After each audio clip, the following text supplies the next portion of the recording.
UPSC civil services परीक्षा 2022 में top पर इशिता किशोर और दूसरे स्थान पर रही गरिमा लोहिया दिल्ली के विज्ञान भवन में आयोजित एक कार्यक्रम में शामिल हुई।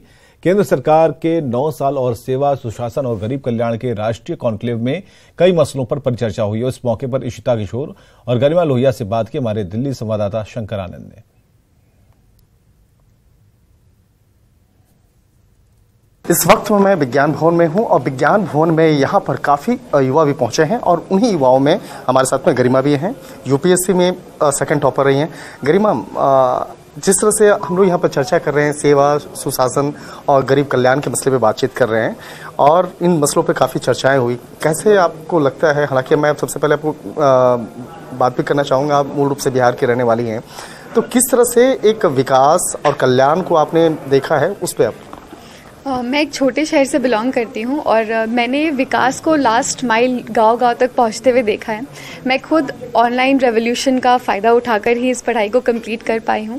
तो आई थिंक जो भी बात हो रही है सुशासन के बारे में, वो सब कुछ ऑन ग्राउंड भी देखा जा रहा है। जिस तरह से आज बाकायदा हम लोग चर्चा कर रहे थे कि किस तरह से 9 साल के दौरान में देश के प्रधानमंत्री नरेंद्र मोदी तमाम विकास को लेकर आगे बढ़े।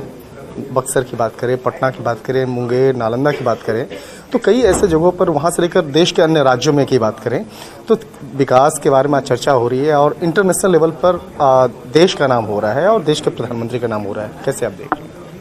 मुझे बहुत ही खुशी है इस बात की, आज इंडिया इंटरनेशनल स्पेस पर ग्लोबल साउथ की वॉइस बना है और हर फील्ड में हम देख सकते हैं कि इंडिया आगे बढ़ रहा है। इवन हमारी इकॉनमी के टर्म्स में इंडिया ने यूके को भी पीछे छोड़ दिया है।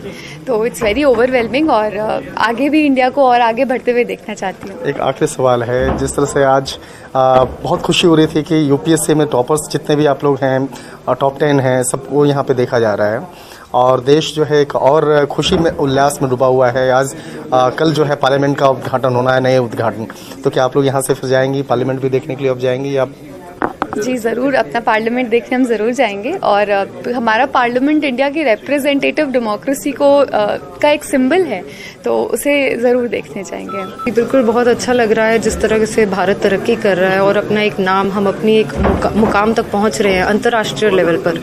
तो मुझे बहुत अच्छा लग रहा है और हर फील्ड में, चाहे वो एकेडमिक्स हो, स्पोर्ट्स हो और डेमोक्रेसी हो, भारत एक लीडर के रूप में आज आगे बढ़ रहा है।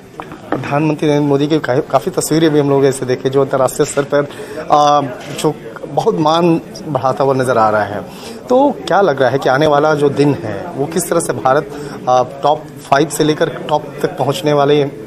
जी बिल्कुल, इतने लंबे कॉलोनियल रूल के बाद आज हमने उसी देश से हम आगे भी बढ़ चुके हैं। हम अब 5th लार्जेस्ट इकोनॉमी बन चुके हैं और हमने यूके को पीछे छोड़ दिया है। तो मुझे बहुत प्राउड फील होता है और इसी तरह से इसी स्पीड पे अगर हम तरक्की करते रहेंगे तो हम बिल्कुल विश्वगुरु भी बन पाएंगे।